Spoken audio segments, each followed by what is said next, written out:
Bismillah, alhamdulillah, wabillah, wabi syafa'ati rasulillah, wabi karamati awliyaillah, bi dzikrillahi tatma'innul qulub, wabi fadlihi wa rahmatihi tughfar dzunub. Asyhadu an la ilaha illallah wa asyhadu anna Muhammadan abduhu wa rasuluh. Allahumma inni as'aluka wa atawajjahu ilaika bisultani awlika fi hadzal zaman. Saya Muhammad Abdullah Saifullah Maslul fi hajatina Al-Fatihah. A'udzubillahi minasyaitonir rajim. Bismillahirrahmanirrahim. Alhamdulillahirabbil alamin arrahmanir rahim maliki yaumiddin. Iyyaka na'budu wa iyyaka nasta'in. Ihdinas siratal mustaqim. Siratal ladzina an'amta 'alaihim ghairil maghdubi 'alaihim waladdallin. Hadirin rahimakumullah, para pecinta kesucian jiwa yang saya hormati, pengersa Abah Jagat, para wakil talqin Abah, kita bersyukur hari ini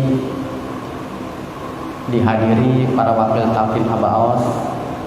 Ada yang dari Bandung, dari Majalengka, Indramayu, Cirebon. Alhamdulillah, dan kita semua para pecinta kesucian jiwa. Keberkahan untuk kita semua, amin ya rabbal.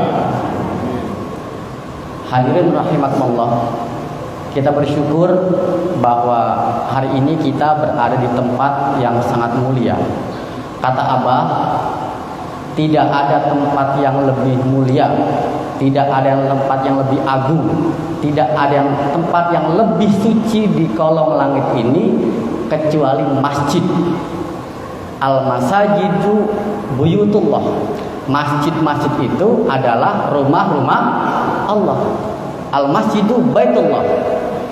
Kita bersyukur hari ini kita bersama di rumah Allah. Kalau di rumah Allah, jamuannya jamuan Allah. Kita mendapat ampunan, rahmat, kasih sayang untuk kita semua. Ibu bapak sekalian, para kiai, guru-guru saya, mohon izin hari ini saya mendapat tugas untuk tabaruk kitab Fadhailus Syuhur. Kalau Abah Anom punya kitab namanya Miftahus Sudur. Abah Aos punya kitab namanya Fadhailus Syuhur. Nah, Ibu saya mau tanya, masih semangat? Puasanya masih semangat? Abah Aos di dalam Ramadan, nun yang terakhir nasyad, semangat. Nah, jadi kita mesti semangat gitu. Kata Abah, semangat itu adalah milik orang mukmin, dan kebalikan daripada semangat adalah malas, yaitu milik orang munafik. Di dalam dunia psikologi, orang semangat itu ada dua caranya, dari dalam, dari luar. Dari dalam, dari internal, eksternal. Eksternal ada dua. Satu gara-gara hukuman, yang kedua gara-gara dapat apa? Reward. Apa reward ya? Hadiah. Giveaway. Nah, kamu puasa ya. Kalau kamu gak puasa, nanti sama ibu tidak dibelikan baju baru.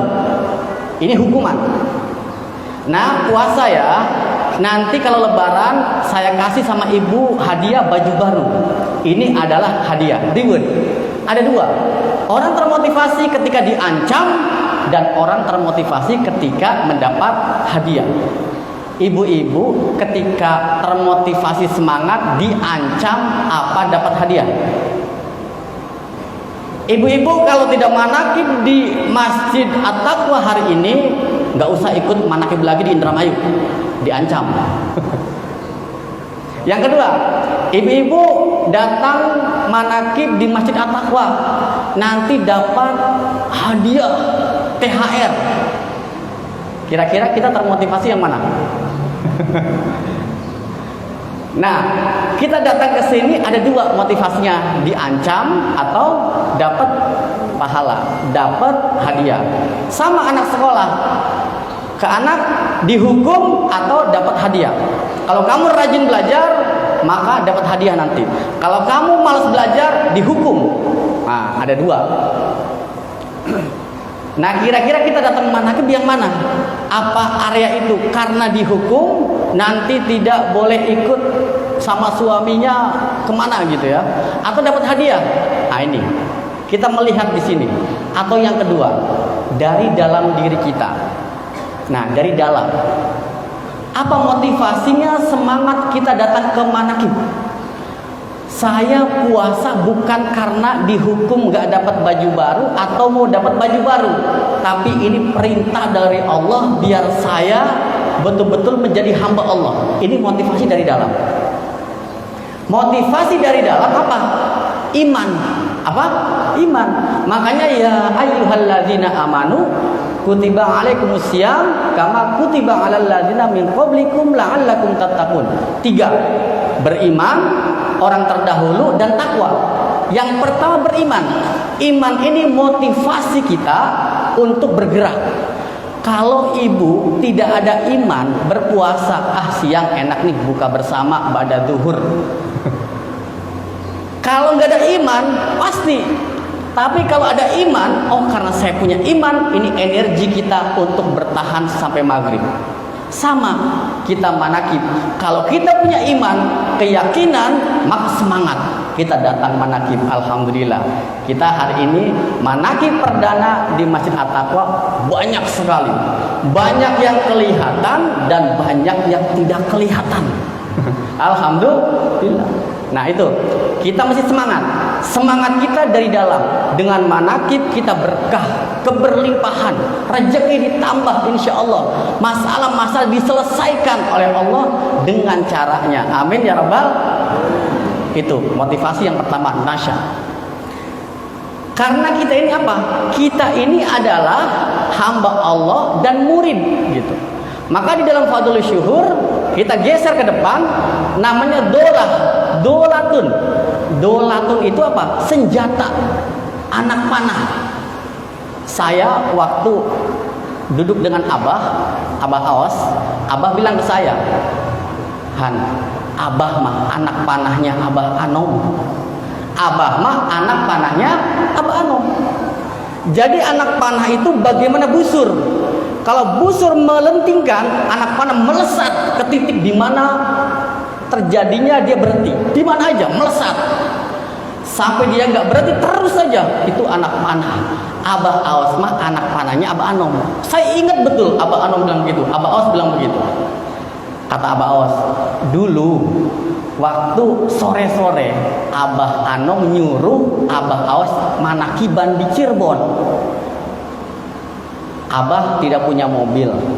Kendaraan dari Suryalaya ke Cirebon jam 12 sudah tidak ada. Tiba-tiba kata Abah Anom, bahasa Abah Aos ya, Os, manakib wakilan Abah ke Cirebon.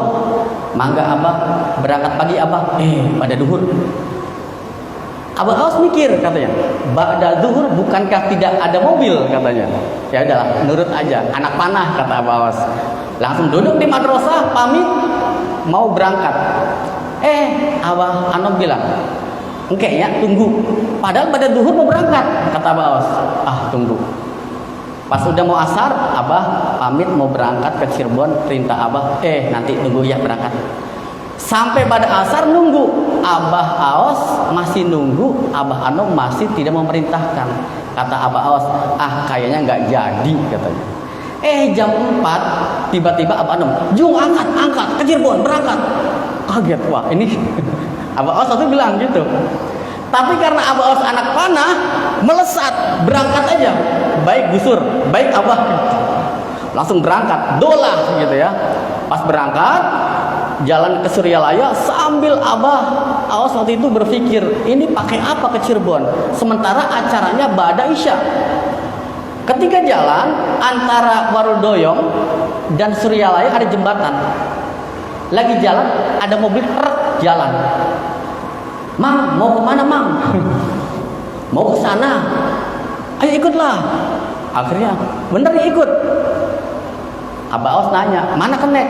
"Justru nggak ada kenek, saya takut di jalan, makanya ikut," katanya, "biar saya berani," katanya. Gitu. Akhirnya pas di jalan, "Mau kemana sih?" "Mau ke Cirebon." "Loh, kok sama?" "Ya udah ke Cirebon bareng kalau gitu." Bareng jalan lewat Jahim, kata Abah tuh. Terus di perjalanan nanya lagi supirnya, emang mau kemana di Cirebonnya? Saya mau menghadiri acara syukuran. Saya dapat tugas dari guru saya Abah Anom, mau manakiban. Di mana alamatnya? Ini. Loh, itu kan tetangga saya yang hajat. kata Abah Os. Bilang gitu ke saya. Langsung akhirnya pas masuk langsung di situ manakib. Nah inilah, kalau busur sudah melepas, kita melesat gitu. Siap melesat? Kalau kata Abah, pakai peci putih. Wala takul 5. Jangan tanya kenapa Abah, saya belum haji. Pakai aja gitu. Karena semakin banyak kenapa, mengapa bingung. Banyak zikir, jangan nanya kenapa banyak zikir, nggak usah gitu. Pada masa Abah Anom, saya punya pengalaman. Itu ada 3 orang, saya pernah cerita ya, dapat perintah. Kita bertiga ngobrol waktu itu ke Abah, yuk kita napak tilas ke Wali Songo jalan kaki. Karena kita pengen seperti Abah Sepuh. Abah Sepuh itu ziarahnya jalan kaki. Ini gara-gara Abah Aos, dosen tasawuf di Latifah, ngomong begitu. Jadi saya kan, Abah Aos itu dosen tasawuf saya waktu itu, kuliah di Suryalaya. Abah Os bilang, Abah Sepuh mah dulu ditemani Ki Anta jalan kaki dari Suryalaya sampai ke Madura, sampai ke Batu Ampar, pulang lagi sampai ke Pamijahan. Coba ada nggak katanya? Sekarang mah enak katanya, gitu. Akhirnya kita 3 orang, kita ke Abah Anom yuk. Langsung ke Abah Anom, 3an, Abah mohon izin restu pengen ikut napak tilas Abah Sepuh. Abah Anom bilang apa? Diem Abah. Tawajuh Abah Anom. Langsung Abah Anom bilang, "Tah, nu ieu mah yang ini mah puasa Selasa, Rabu, Kamis. 7 kali berturut-turut 7 minggu." Baik Abah. Ya, yang ini dari Cirebon ya, dari Cirebon. Nah, ini mah mandi malam 40 hari, semalam 7 kali mandi. Waduh, semalam 7 kali mandi selama 40 hari. Kebayang Suryalaya dingin kan? Wah, saya mampu enggak ya? Gitu. Ini diuji nih, busur jadi enggak nih anak panah ini? Teman saya Ilham dari Kalimantan Barat. Nah, iya mah jung angkat Wali Songo nepi ka Madura jalan kaki. Bayangin. Akhirnya apa? Ya kita nggak bisa bareng. Nah, teman saya bilang, Han, gimana nanti saya ke Wali Songo? Saya punya uang berapa katanya? Gimana nanti? Udah kamu tuh kalau sudah apa berangkat kata gitu. Akhirnya dia nunggu 2 hari karena ragu. Pas dikasih motivasi, akhirnya dia berangkat. Dia jalan gitu dari Suryalaya. Teman saya yang disuruh untuk puasa Selasa Rabu Kamis ikut maksa. Nyampe Tegal kakinya bengkak. Yang satu akhirnya dibawa pulang dia. Teman saya dari Kalimantan Barat jalan terus sampai terus berjalan, dan semakin hari uangnya semakin banyak. Saya tanya gimana ceritanya, datang ke warteg mau makan, udah makan mau bayar, nggak usah bayar, doain aja. Akhirnya nggak jadi bayar. Warung kedua nggak jadi bayar, sampai dia cari rumah makan yang paling mewah karena uangnya masih utuh. Ternyata sama, nggak mau dibayar, malah dikasih uang gitu. Pulang-pulang 2 bulan 10 hari ketemu saya, dia bawa hampir uang 10 juta. Padahal dia modal nggak sampai 1 juta. Sendalnya habis 10 katanya, sendal jepitnya itu, jalan kaki. Dan hebatnya ada satu pengalaman, dia bilang, ketika di Batu Ampar itu antara Syekh Khalil sampai Batu Ampar itu dia jalan malam-malam. Ketika dia lagi jalan, dia kecapean. Saya kayaknya harus istirahat. Di mana ya? Sementara ini sepanjang jalan itu adalah hutan.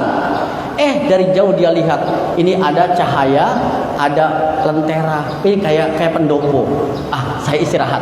Dia masuk istirahat, airnya jernih, ikannya bagus, dia minum. Dan anehnya, dia di situ ada makanan. Dan dia bilang otaknya nggak jalan, kok dia makan, kok dia minum, gitu. Selesai karena tidur lelah, pada subuh dia jalan lagi. Pas pulang dari Madura, dari Batu Ampar, dia cari tempat itu. Ini tempat yang malam kemarin mana ya? Sepanjang jalan ini saya mau istirahat. Bolak-balik. Dia ingat, oh ini gardu listrik nih kayaknya tempatnya. Pas dia lihat, kok kosong. Ada orang lewat Madura, mang, di sini ada tempat, ada lentera, ada pendopo, ada air jernih banget. Di mana katanya? Kata dia, sepanjang saya bolak-balik di sini nggak ada. Paling Mas lihat di atas itu adalah kuburan yang sangat luas. Berarti saya tidur di kuburan. Nah, singkat cerita, teman saya itu pulang tanya ke Abah Aos. Waktu itu ajengan Gaos. Abah Aos bilang apa? Karena diantar sama saya ke Sinarasa. Atuh, yang mau diziarahi sudah menjemput. Yang mau diziarahi sudah menjemput. Masya Allah. Ini ruhaniyah. Kita berbicara tasawuf ini. Jadi karomah barokah Batu Ampar sudah menjemput orang yang mau berziarah. Masya Allah. Abah Aos bilang begitu. Atuh, sudah dijemput sama yang mau diziarahi. Nah ini. Nah kalau seandainya sudah dolah, Masya Allah. Inilah kita. Maka bersyukur dalam Fadailul Syuhur ini yang ditulis Abah Aos adalah pribadi Abah Aos. Maka kalau kita sudah jadi senjata secara harfiah, sudah jadi anak panah, manut aja, nurut gitu. Nah, ini dolah. Pasti ada keajaiban-keajaiban. Yang kedua senjata kita adalah la ilaha illallah. Inilah Kiai Sana bilang, sakit lahir batin boyok santet la ilaha illallah. Itu Kiai Sana sampai begitu ceramahnya, Masya Allah. Kenapa? Karena sudah merasakan gitu. Ini penting, kita sudah punya senjata kalimat ini dari pemirsa Abah. Mudah-mudahan kita semua yang hadir hari ini istiqomah, amin ya rabbal, dan bisa hadir di mana saja manakib, dan insya Allah kita ramaikan manakib 1 bulan 1 kali di Masjid At-Taqwa. Kita akan mentakwakan jemaah At-Taqwa. Kita takwakan jemaah At-Taqwa. Inilah kita jemaah Masjid At-Taqwa yang sudah punya takwa. Hahuna la ilaha illallah.